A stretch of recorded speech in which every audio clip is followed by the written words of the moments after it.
El presidente del Banco Central, Rodrigo Vergara, aseguró esta mañana que el escenario externo se ha complicado y por ende han aumentado las opciones de riesgo en nuestro país. Para hablar sobre el ámbito internacional, seguiremos conversando con Gonzalo Sangüesa. Gonzalo, tras las elecciones del domingo en Grecia, en que salió ganador el Partido Conservador, se abrieron como la esperanza en el mercado de que quizás las cosas podrían venir mejor. Las bolsas partieron al alza, pero a media mañana se desinflaron. ¿Qué es lo que podemos esperar de aquí en adelante? A ver, lo que ocurre es que Europa tiene tres problemas importantes. Un problema es fiscal, o sea, claramente hay países que tienen un nivel de deuda, y Grecia es uno de ellos, que se hace insostenible en el mediano plazo. O sea, de alguna manera va a haber que volver, ¿no es cierto?, a bajar esa carga financiera que tienen los griegos, porque no van a poder pagar, la deuda es 160 veces, 160% del Producto Interno Bruto. Entonces, hay problemas de solvencia. España también está aumentando fuertemente su deuda, Italia también tiene una deuda muy grande. Entonces, hay problemas fiscales que se tienen que resolver, en parte buscando algún mecanismo de que la tasa de interés a la que se sigan endeudando esos países no sea tan alta como la que está esperando hoy día el mercado. Y el mercado está esperando esa solución. Por otro lado, hay problemas en el mercado bancario, principalmente en el mercado español. Salió el informe del Fondo Monetario Internacional y que dice que no los principales bancos españoles, pero el resto de la banca podría tener pérdidas mucho mayores de las que ellos están estimando. Hay un estudio privado, hay 2 estudios privados que encargó el gobierno español, que estamos esperando los resultados. Entonces hay que resolver los problemas bancarios. Y también hay problemas políticos que se tienen que resolver, digamos, de generar instancias más ágiles de resolución de problemas, porque los problemas se demoran mucho en resolver. Entonces, el tema griego era un problema que había, digamos, y es que el gobierno, o sea, que el pueblo le diera el mandato a los partidos más de izquierda, que estaban por renegociar el acuerdo de austeridad y probablemente eso iba a terminar en que ellos iban a salir del euro. Entonces, la buena noticia hoy día en la mañana fue, bueno, los griegos por lo menos siguen con los mismos gobiernos y tratando, digamos, de mantenerse en el euro. Eso fue una buena noticia, pero los problemas grandes, importantes de Europa siguen estando ahí y no tienen solución.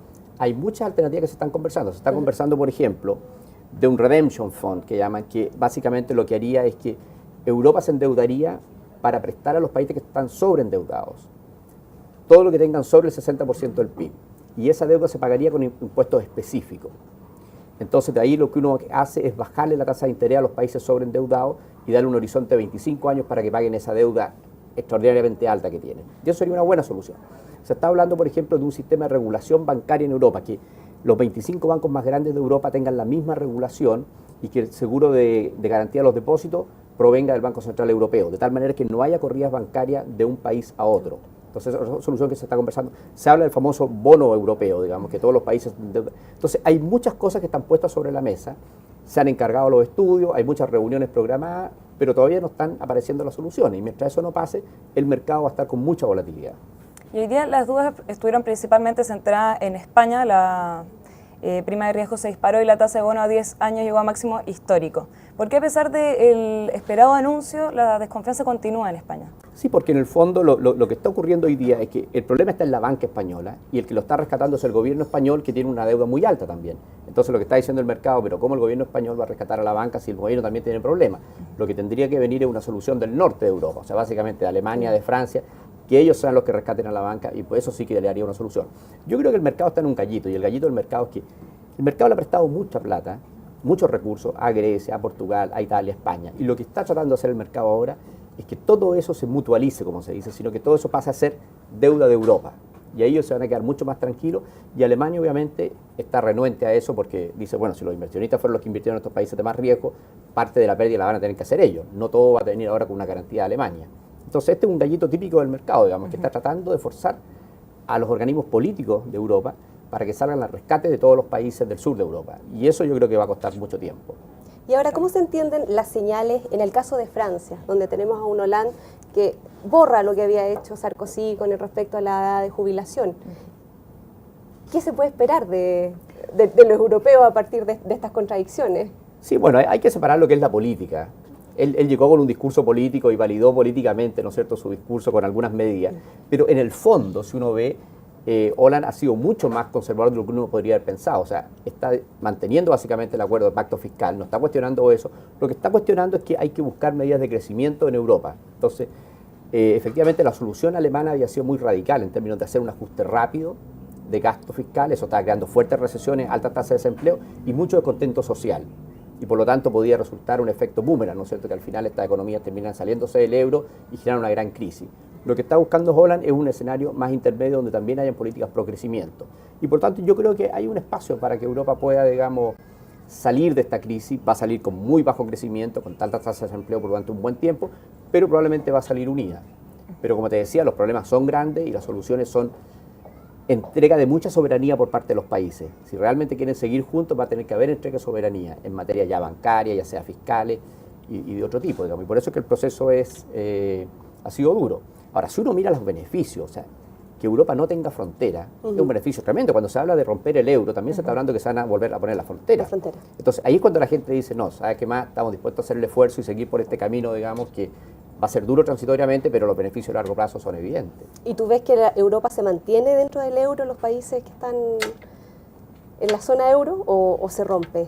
¿Hay alguno que se va a salir, como Grecia? Mira, puede ser que Grecia se salga, uno nunca sabe los países chicos, pero eso no va a ser un gran problema. Aquí el tema es si España y Italia van a seguir dentro del euro. Si España y Italia se salen del euro, ya el euro dejaría de tener mucho sentido, digamos. Y yo creo que esos países tienen buenos incentivos para seguir juntos.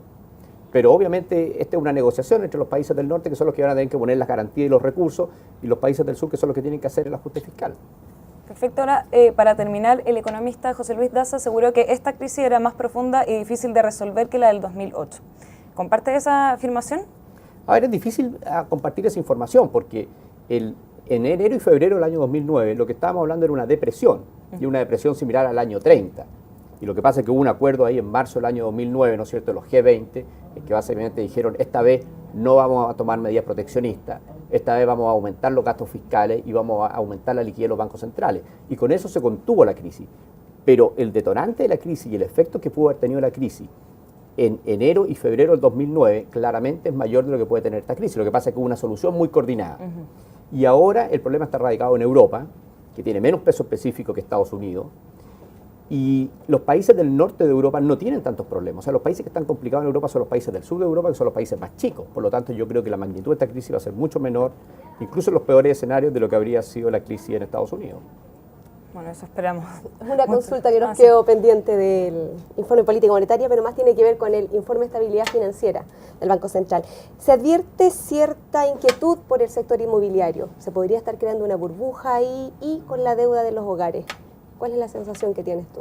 A ver, los estudios que mostraban siempre, nosotros primero tenemos mala información respecto a los precios inmobiliarios en Chile. O sea, no hay buenos índices de precios, por lo tanto cuesta entender si lo que uno tiene es una burbuja en el sector inmobiliario o son cambios de precio relativos. El típico ejemplo es cuando llega una línea de metro a una zona, aumentan fuertemente los precios ahí. Entonces, no tenemos buena estadística, y la estadística que hay es casual, digamos, de que habría habido un aumento de precio en algunos sectores. Pero si uno mira el incremento de la cartera de crédito hipotecario de la banca, uno no ve que ha sido un incremento espectacular en los últimos años respecto a lo que había sido lo histórico. Si uno ve el tamaño total de la deuda hipotecaria de los bancos respecto al total de los créditos, tampoco son niveles demasiado altos. Entonces yo creo que no hay indicios de que uno tenga una burbuja inmobiliaria en el caso chileno. Perfecto. Bueno, Gonzalo, muchas gracias, Pamela. Gracias. Y muchas gracias por la invitación. Sí. Muchas gracias a ustedes por acompañarnos en esta nueva edición de Pulso Opinión. Que tengan muy buenas tardes.